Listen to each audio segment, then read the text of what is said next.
Welcome back to Beyond the Balance with Jessica Perez. Please help me welcome my friend and the person behind the dream and vision of Beyond the Balance, Janae Rowe. Janae, thank you so much for being here with us today. I'm so excited to launch what we've been working on, what you've been working so hard on, and I've been able to help. It's been a blast.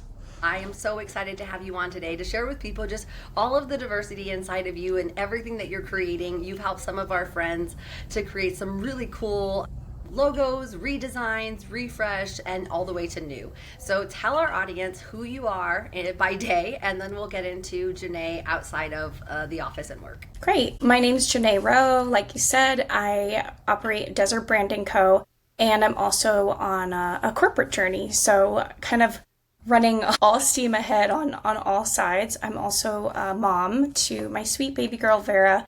She is already 4 years old, and I can't believe how fast that's going. We moved to Arizona about 5 years ago for a job opportunity for my husband. We moved from Iowa. We absolutely love it here, and we're so glad that we made that leap during COVID to, instead of working from home, just work from wherever you want, from wherever you really want to be, right? So we moved to Arizona. We were living in Gilbert, and now we live in Queen Creek with our puppy Penny and Vera. And we just love taking walks and going to gymnastics and all the fun mom things. Yeah, so before we dive into Desert Branding, give us a little bit of background on you. You know, what have you historically done? What gets you excited, right? And because Desert Branding Co. came out of that, so I want people to hear your journey and your background of like what you've been passionate about in the corporate world that has translated into your entrepreneurship here. Yeah, so kind of the origin story. So my mom is an artist. Her name's Cindy Jacobs. And so growing up, I was always surrounded by color and lots of supplies and giant pieces of paper and all kinds of different kinds of paints and things like that. And so growing up, I had her as a role model as an artist, but also as a businesswoman. She took her art career and turned it into a framed artwork business that also showcased scriptures, some of her favorite verses along with the artwork. And in the 90s that really took off for her, even opening up storefronts, like retail storefronts. And that was one of my first jobs, was collating catalogs for her and working in her storefront. So I had an amazing example growing up. And that also really, stirred the fires of being interested in art. So in college, I was so torn, but basically interested in things like writing, film, website design, and ultimately landed on art. Got my fine arts degree, but then I was like, what am I going to do with this, right? Like, how am I going to pay my student loans? And that's where the corporate journey begins, right? So my first job out of college was creating handmade tiles. Really interesting, working with a solopreneur to help her make handmade tiles, like those really interesting and intricate tiles you see on people's like house numbers, that kind of thing. Then it really wasn't paying my student loans though. Like I did an art show, I worked in my field of ceramics, but it really wasn't paying the bills at the end of the day. So I had a friend who got me a corporate job, and I started out in client services, worked my way up to being the client services supervisor, but I went home with a headache, Jess, every day. Whether it was the fluorescence or the angry clients that I was working with because I was the manager and things were getting escalated to me, every day, like a tension headache. So that was a little bit of a wake-up call. I then shifted gears. I wanted to work in marketing because I knew that was the intersection of creativity in the business world. So I found a solar company that happened to be hiring, and I negotiated with them. I said, okay, I'll be your client services person, but I also want to be on the side your marketing person. And fell in love with that, had an amazing mentor who kind of brought me up in marketing. Fast forward a few amazing years of growth in a startup environment. I had to leave because of the culture. It shifted and it didn't align with me anymore. So both of the experiences working for a company. I gained so much, but ultimately I had enough wherewithal to say this doesn't align with me anymore and to leave. Then I got into financial services, and I've been in financial services now for 6 years, working for Cambridge Investment Research, doing their marketing, a little bit of events, and I also do their kind of like swag boxes, which is always fun. That's a fun Those little are so branding cool. moment. I love those. I am a huge Yeah. fan of swag boxes from companies. And so you and I met through WIFS, Women Insurance and Financial Services. It's one of the organizations I'm most passionate about, especially in financial services. I do a lot of networking. I think you do too. But we met through that organization because you've started to expand your footprint in what you're doing for Desert Branding Co. So start talking about how you took corporate and that life. You had a baby. Vera's adorable, by the way. I saw some of the pictures the other day. And how did you start to say, I want to do this on my own and start helping other people? Where did that come into play? How long have you been doing it? Yeah, that's a pretty cool story too. My mentor at Cambridge, she was on her own journey of self-discovery and went through a life coach training. She's like, okay, I'm about ready to get certified as a life coach, but I don't know anything about starting a business or having a website. And so I told her, like, you've done so much for me, let me help you. I'm tech savvy, I've been in marketing, I'm sure I can help you figure this out. And I had built a website or two for myself. And so, yeah, we launched into that, and the results were just beautiful. This was during COVID, and so it just stands out to me as such a light in the darkness of that time, that I was busier than ever working both corporate and doing that project with her, but I was happier than ever.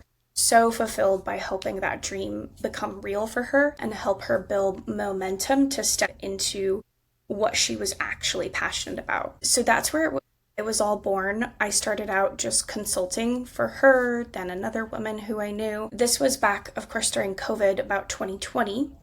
Then we moved to Arizona, and that's when I was really able to get the ball rolling as Desert Branding Co. After I had Vera, I realized that I had to keep that going. So I was actually like 6 months postpartum when I launched officially as Desert Branding Co. I was being life coached by the life coach that I had helped.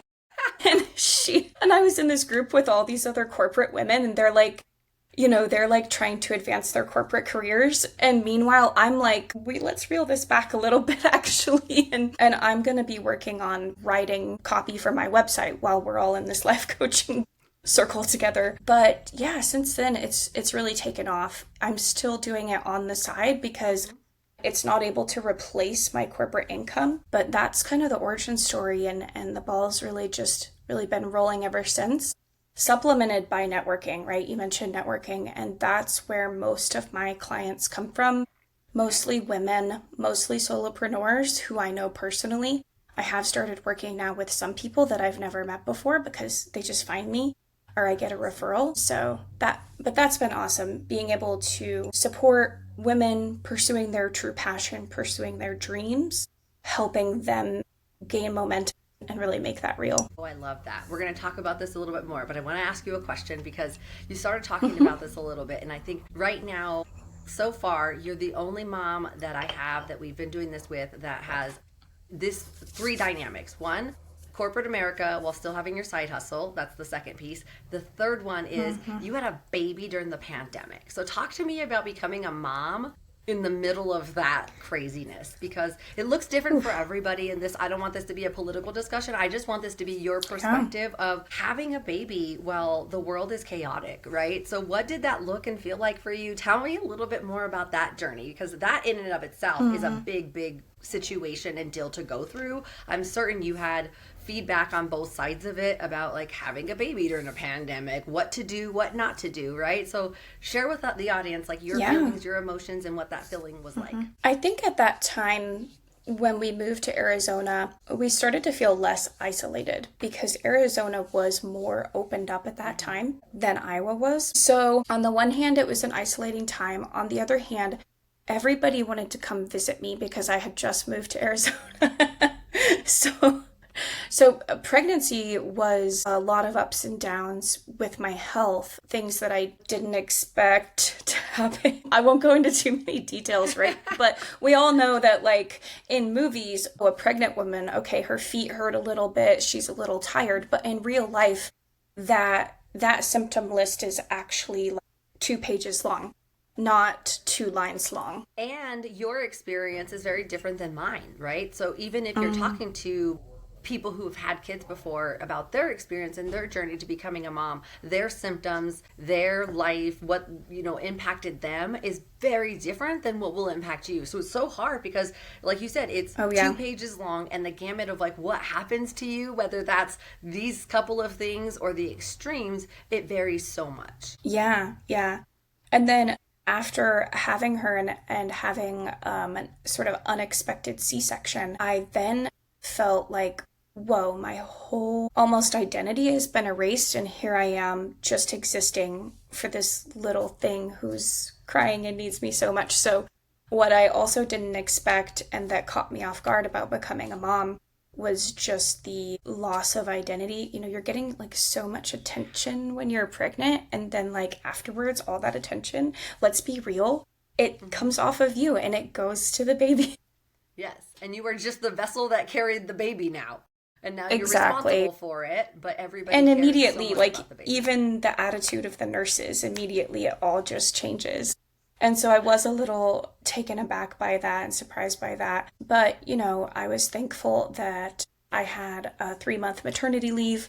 My mother-in-law and father-in-law moved to the same apartment complex as us. And so we were I will say, very blessed. I mean, that's a emotionally complex thing to happen, but the support, we really needed support out here, and that's what they brought. And so then she went to daycare around, like, I think 7 months old. So that's kind of a blessing. Not everybody's that lucky. There are working women out there who are going back so soon after having a baby and then putting their little infant in daycare so soon. And that's just a fact of life for us now, though. Like, it's I mean, in my mind, it would be better to have more time together, but it's also just a fact of life. You just have to roll with the punches. Yeah, and you took what you could as the blessings inside of that and were grateful for it, and then you had to navigate forward. Because I think the statistic is like 76% of households now have 2 working parents in them. Whereas when we were growing up, that dynamic was a lot less. And there was a lot of more freedom in there. And so I think the way you navigate it is different today than you did before. And a support system or a village around you becomes critical, right? Is like when you're a new mom, you don't know what you don't know, and all of it feels overwhelming sometimes. And people say like your maternal instinct kicks in, and it's like, yes, some of that does. But at the end of the day, when they're coughing, it's like, is this just a little cough, or is this something I should be more concerned about, right? Like having your mom or a mom who's been through it before becomes very helpful. And it's like double-edged, is because you want to be able to take care of your baby on your own, but then like, I need help, I need support, I need people, and it sucks to kind of be reliant on someone else. But the feeling is good of people love me enough and they love my baby enough that they want to help us through the hard, because they know that these first couple of months are really critical. They're critical for the baby, they're critical for you to come back, right? Like you're talking about all this identity, all of the emotion, all of the hormone, all of the body changes that happen to women post-baby. People don't give us enough credit for it. Is like, we're trying to not just bounce back physically, but there's emotions, there's hormones, all of it is reorganizing itself, and is reorienting itself as a mom now, because you are no longer the version of you pre-baby, and that takes its toll on a lot of women. Like, how were you able to navigate that and then still launch Desert Branding Co? I tell you truthfully, I had a very dark cloud over my head for about 5-6 months postpartum. And I realize now that what's going on was postpartum anxiety, and that I couldn't rest. Like, I couldn't turn off.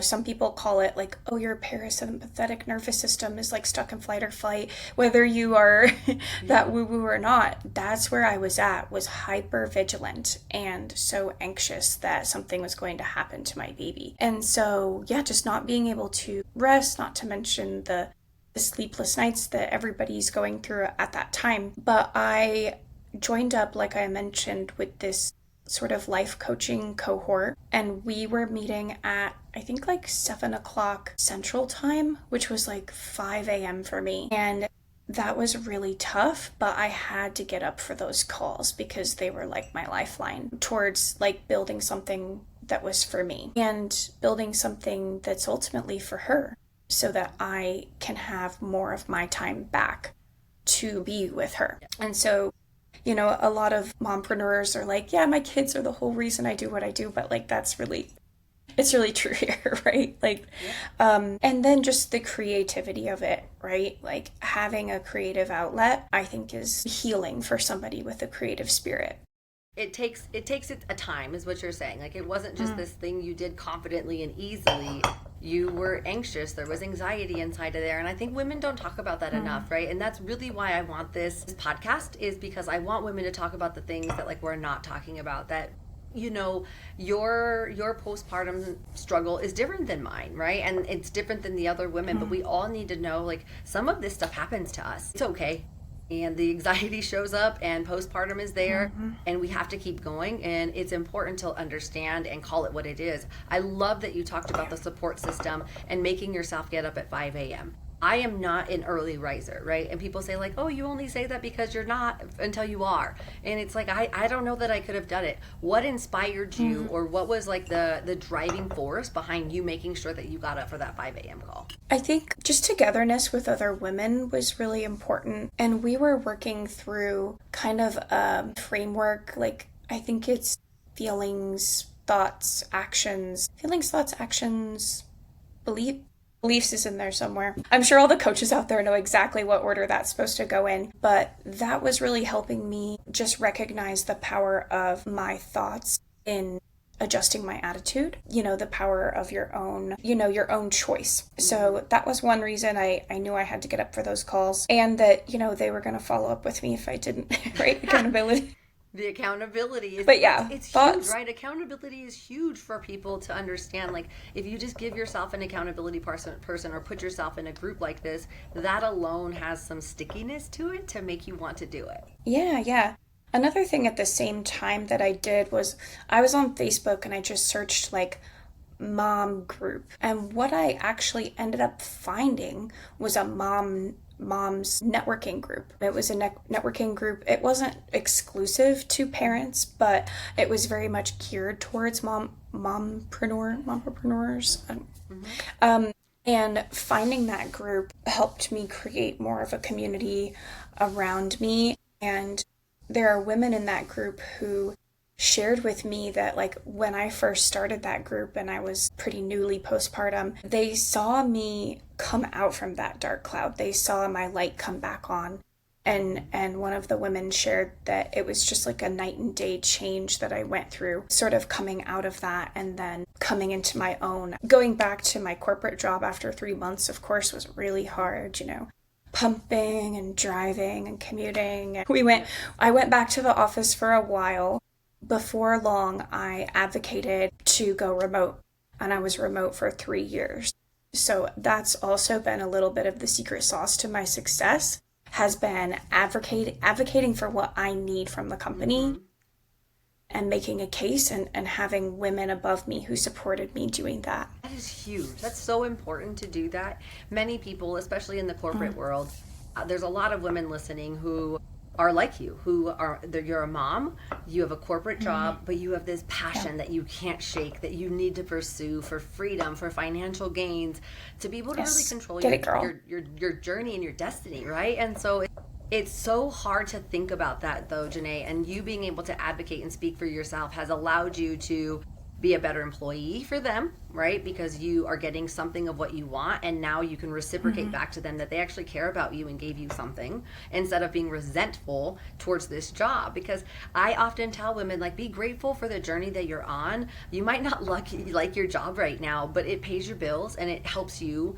to build that thing that you love, right? So you have to find your joy there. You have to find your voice there, and learn to enjoy where you are at while still building the thing that you love. So tell me about that part of it, because then I want to like start talking about Desert Branding Co. a little bit more. But tell me how you now navigate this full-time career, you're building Desert Branding Co. You have a 4-year-old, and we all know that's not easy. Even if she's at daycare, you're still a very busy mom to a child who is solely dependent on you right now. She might be able to put on her shoes on the wrong feet by herself, but for all of the other things, she still needs her mom to help. So tell us a little bit about that life for you right now, and how you, because it's beyond the balance, like how you balance it all, and what does that look like for you guys? Yeah, I'm definitely in the messy middle of still figuring it out, even though I've been doing Desert Branding Co. for going on, I guess, 6 years now. We're 6 years out from the pandemic. So I'm honestly still in the messy middle of figuring it out,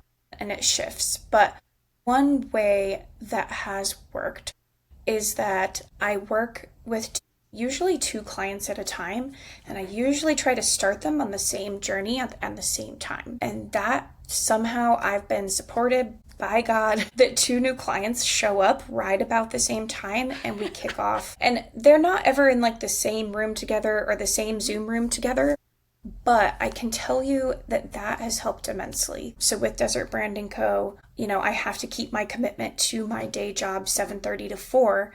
But then those 2 clients, we can meet at 4, or sometimes we're meeting as late as like 8 p.m. after bedtime, after both of our kids have gone to sleep. Yeah. But in a way, I've been blessed to find clients or attract clients who are like me, and they might already have a job, or they're so busy working with their aesthetics clients that they can't meet with me until 4 or 8 p.m. anyway. So a lot of the clients that I've attracted are aligned with me in that way. And I also set the expectation pretty early on that like, this is my reality.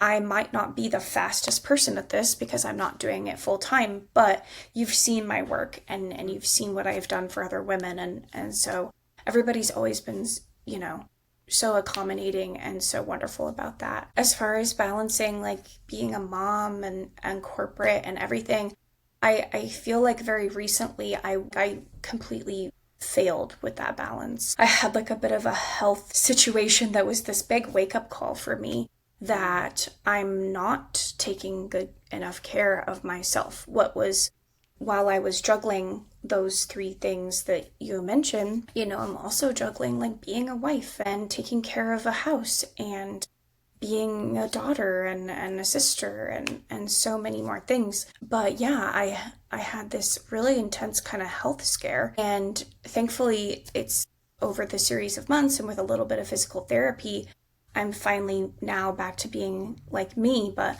I think to answer your question, beyond the balance, like I was pushing myself well beyond the balance, and that wake-up call has led me to adopt a lot more leeway with like taking care of myself, not really working at night, because how productive are you at night anyway? I don't know about you, but like you're not. I've learned morning is my time. Yeah, I've learned that too, is that I think I'm going to get to some things at like 9 o'clock at night after I've showered and the baby's asleep, and I'm just sitting there and I'm useless. I'm like trying to do the basics. It's hard enough for me at 9 p.m. to get a post out. So doing real work on a computer is even harder. I completely agree with that statement, Janae. And if you're a night owl and you get your best work done, I am not speaking to you. You do you, boo. That is great. But I have found I am not my most productive or best self past like 7 p.m. Like I don't want to do it. And so I would rather get up a little bit earlier and be fresh and in sunlight and ready to rock and roll and dive into what I need than to like try to bring myself back to the computer at 9 to 10 p.m. to finish a proposal or to get like real work done. Yeah. For the last like 3 months, I haven't worked in the evening at all. And that has also, of course, helped my sleep, because it's like shining a giant flashlight in your face. You do what you can with your glasses, with your monitors, but ultimately you're shining a flashlight in your eye before bed. So yeah, your body's going to react to that. You started talking about this a little bit. You're a wife, you're a mom, you have a house to navigate, you have a husband. What does the dynamic look like between you and your husband? Because again, this is one of those things I tell people, you have to find what works for you, and there is no cookie cutter method. Some husbands are willing to do the dishes, some are not. Some are willing to change diapers, some are not. And everybody has to figure out what works for them in their household. But what does that look like for you guys as you navigate making sure you're healthy and well, making sure that you have time for you. So a mom building a business and working a day job. Such a good question. So When we were both going into the office, that was probably the hardest time because you both come home at like a 2 on a scale of 10 and you're both complaining, I'm so tired, I'm so tired. You're feeling resentful because you're actually tireder, right? Like, I'm actually tireder. But what has helped so much lately is, and I know this isn't possible for everybody, but just both of us working from home has helped help not only his awareness of everything that I have been doing or that there is to do, but then also helping to have the energy to do those things. So, and I mean, it sucks that that's the solution because it's not possible for a lot of couples, but yeah, both of us working from home, we're able to communicate more. We're able to, just talk about like, oh yeah, after work, you do this, I'll do that. And then, have the energy to actually do that, and we have a very expensive mortgage and a lot that we're like keeping alive together. But now it feels rather than sort of like, like adversarial at times, now it feels more like a team that we're both on and both working. The other night he was being interviewed for a podcast and like I did bedtime and it's and now he's making sure everybody's clearing out of the house for me to do a podcast, and just feels like a much better balance. And it also just helps having an older kid. Yeah, things as are she feeling gets older, it's a little easier. Bit easier. Yeah.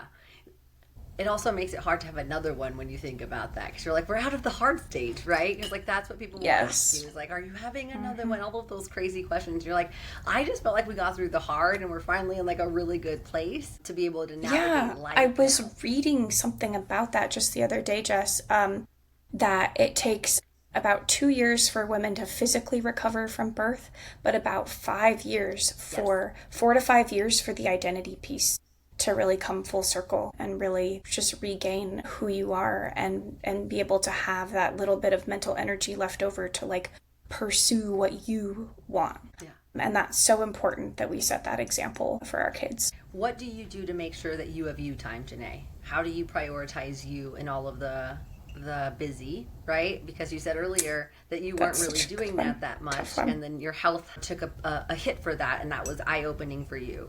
So I imagine a little bit of you these days is like, I have to have some me inside of this and carve some me time. And I think that's the piece that most women struggle with, is how do I make sure I am a priority? Because I want to write a book, and I'm not going to tell you the title of it, but really it's about how we don't prioritize ourselves, right? And that it's unfortunate because we believe our needs can wait. We believe what we want, like that there will be a time for that. Yeah. You give a lot to your marriage and your kids. So today, what does that look like for you going through what you did? How do you make sure you have time for you right now? I think in January, I really kicked off a sort of a revival of saying yes to the things I always said, no, I don't deserve that, like as a case in point, as a illustrative kind of moment, I was starting to get a cold and I could feel it. I've always been able to just know what's about to happen. Like I could just feel it. And so I was like, normally I'd be like, great, I'm going to have to work through this cold and I wouldn't take any time off and I might get myself some soup or something. But this time I went immediately the very next day to get an IV infusion. I was like, we're gonna kick the crap out of this, and went and got all the good things to eat, got the IV infusion, took some time off, rested, actually like taking naps. That's been clutch ever since I was dealing with like a pretty extreme case of vertigo. I've been like napping almost every day. You just like, between X and Y at the end of your day, you just like, it's like in the past I would let guilt eat me up. I need to go pick up my daughter from daycare right away. I need to leave right at 4 and go get her as soon as I possibly can. But now I feel like it's finally clicking for me that I have to, maybe it's going to physical therapy or going to the chiropractor or whatever it is for you that helps reset you. Maybe it is something as simple as a nap or a cup of tea. Then go get your kid, Like they are going to benefit so much more from a present mother than they are getting picked up 30 minutes early from daycare. But I didn't get there overnight. It took a pretty serious wake-up call for me recently to sign up for recurring appointments, sign up for a recurring yoga class, going and getting my hair done when I need to instead of putting it off again. So things like that. And just a life hack for that is you've got to schedule it and make it a recurring appointment, or you're probably not going to take care of yourself the way you really want to. Yeah, and there's so many different ways, right, for women to take care of ourselves, but those are just some of the ways that I have been prioritizing myself. Just like when somebody gets sick and they're at work, I'm like, I feel bad for you twofold. Not only are you sick, but you think that it's cool to show up at work sick and prove how dedicated you are. Like, no. It is not. What it teaches people is to take advantage of you. Really, it teaches people you have no boundaries and that you value your health very little, that you were willing to come in here and just keep working. And you're not giving your best effort then. That's what people don't understand is when you are not well, you are not able to give 100% because you are not at 100%. So you cannot give that way. And I'm really proud of you for understanding and knowing that, because women, I think, struggle with that the most. Of like, Guilt. if I don't show up, people are going to judge me, or am I as great as my male counterparts, right? Because I already had to take time off because my daughter was sick, or because I had to go to this appointment. And it's like, no, this is life, and we have to prioritize life so that way I can consistently show up for you. Right? Like, I have to have a little bit of selfishness to be a little selfless for the company that I love and that I want to advocate for. But both sides should reciprocate that understanding. So that is really, really good for you. Now let's fast forward and transition into talking about Desert Branding Co.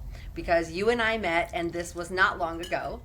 You guys have heard about me wanting to do this podcast for so long. Like, the girls at WIFS have listened to me and they're like, let's go, let's do this. And many people, many women, many men, many people who are excited about an idea often hold themselves back because of all of the little details. And I had gotten myself so far. And then at the end of last year, I was like, but I don't know about this brand, and everything I'm coming up with I don't love. And then you and I met. And I was so, I think, specific with you. I was a little bit afraid of like, I hope she doesn't think I'm like a crazy person, because I have this idea in my head. I didn't know exactly what it would look like, but I had an idea in my head.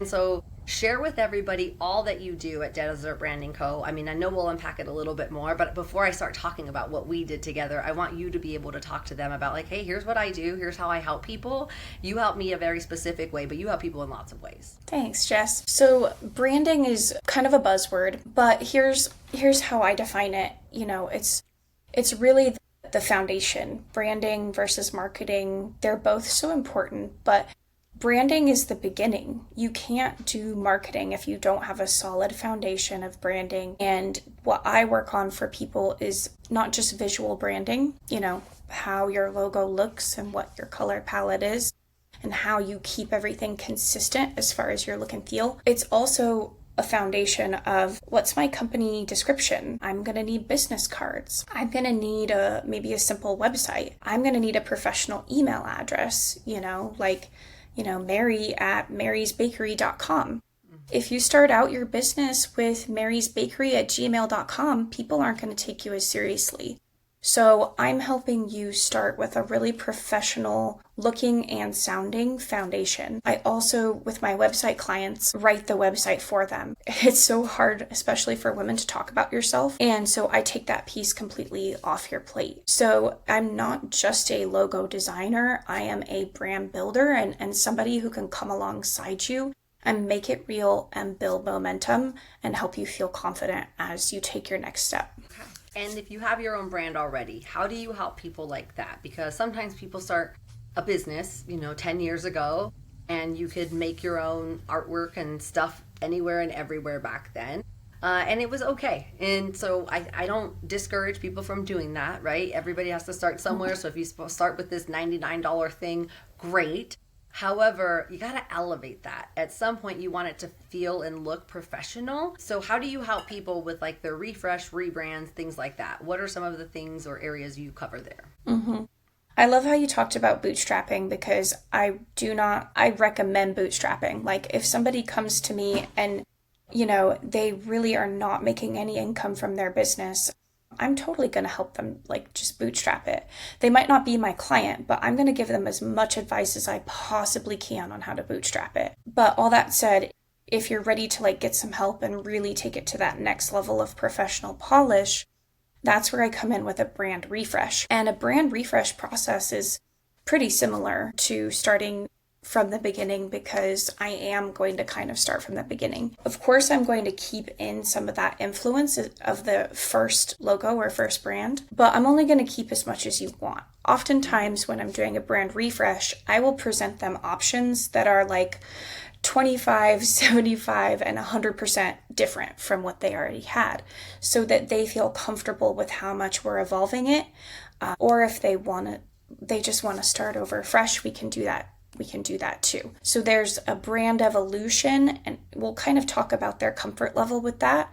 We can do it as a brand evolution, or we can do a complete rebrand, and that's going to look different. That's going to look and feel totally different than what they had before. Yeah, I do about a 50-50 mix of a new business venture. Yeah, a new business venture or a brand refresh, where somebody might have been in business even a few years, even 5 years, and they're like, this just doesn't reflect what I want out into the world. And I'm really ready to invest in something that I feel so confident and good about presenting out there. It really builds confidence from within. Yeah, that's very true. So if I'm listening here and I'm thinking about talking to you about starting fresh from new, what are some of the tips or suggestions you give to people? Like, hey, before we have a conversation, here are some things that would help to set you up for success, right? Because I think so many people have an idea, Janae, and a business and a concept that they want to run with. And they're just so afraid of all of the little things. And we let like branding and marketing get it in the way.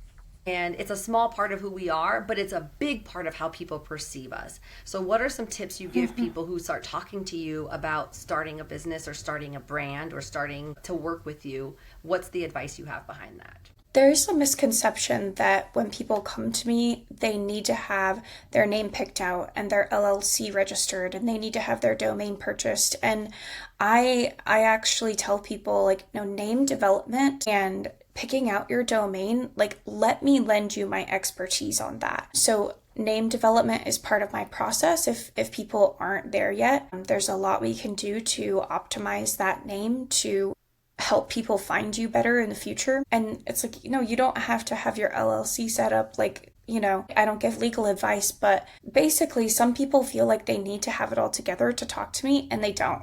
They really don't, because I'm going to help, and I'm going to help you pick that domain name, help you figure out what's available, what's not for your website name. That's all kind of part of the process. If you have a clear vision, that's great, but yeah, and then when they go into the first meeting, it's called a kickoff call, but part of the kickoff call, more than just the housekeeping, is a visual preferences discovery. And a visual preferences discovery is a fancy way of saying, I'm going to show you things and you're going to tell me how you feel about them. Okay. And there's no wrong, it's the space where there's no wrong answers, and my feelings are not going to get hurt in any way. Just trying to narrow it's just a discovery. Yeah.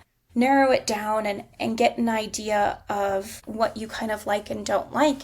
And then it's really my job to come up with the creative concepts. I'm, of course, going to accept any creative concepts that you come into the room with, but really that's my job to start coming up with creative concepts. And what was crazy about when we worked together is we had the same idea and just zoom, my meld, it was so awesome about having really two different fonts in the same. Yeah, that's really what makes it meaningful, is the light bulb moment where you're just like, oh my God, I can't believe this is coming real and I love this. And that light bulb moment going off for my clients is really what fuels me to do what I do, because I love seeing that excitement build. So happy for you.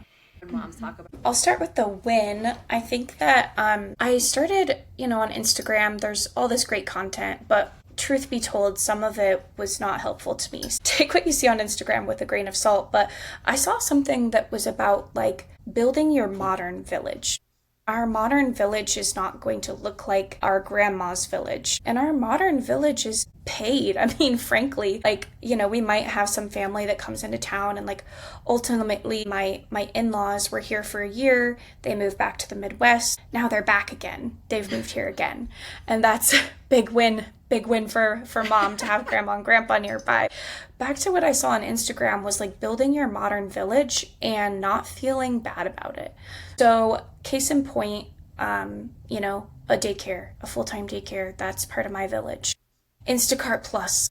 Instacart Plus is a big part of my village. Like trading money for time, and, you know, and I come from a place of privilege where like I have earned myself a great salary. My husband, who's an up-and-coming financial advisor, he's starting to earn a good salary. You know, there's lean years in the beginning of being a financial advisor, but like at this point in time, it's like we're starting to realize we can exchange money for time and stop feeling bad about it, you know? My massage therapist who comes into my house, I'll give her a shout out because this might be seen by local people. Her name is Kim Malott. Kim Malott with Intentional Massage. And she comes to my house, and I have a massage table here at my house. So like your modern village is going to look different, but you can build it, and it can really, really help you. I don't know if maybe you have an example of like, what's your modern village? What do you indulge in?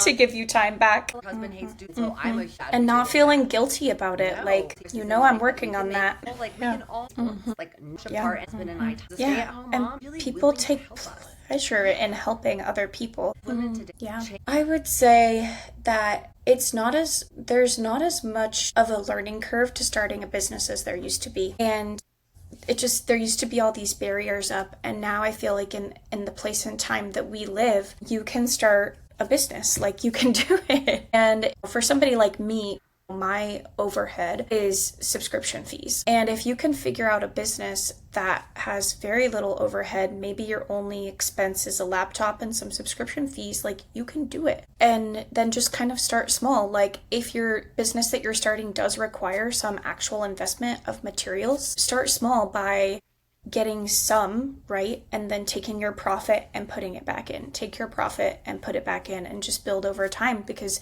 if you don't start, it's never going to happen. And, you know, I'm somebody who thought, oh, a couple years into my business, I should be able to leave my corporate job. It's like, it's a longer journey. And 8 to 10 yeah, years, I love as they that. say. So Honestly, women I love hearing that, because I know that I'm halfway through. Thank you for that plug. Absolutely. So on Instagram, you can find me at Desert Branding. I love. I'm so proud of my Google profile. You can go read my reviews. You could just Google Desert Branding Co. and find me and read about other people's experience working with me. And then that will take you to desertbrandingco.com, where you can click on the big button to like book a discovery call. That's the main thing, is you can like pick whatever time works for you on my scheduler, and I look forward to chatting. That would be fabulous. Yeah, Me compliments on too. it. You too. Thank you, Jess, for having me on. Bye. Bye.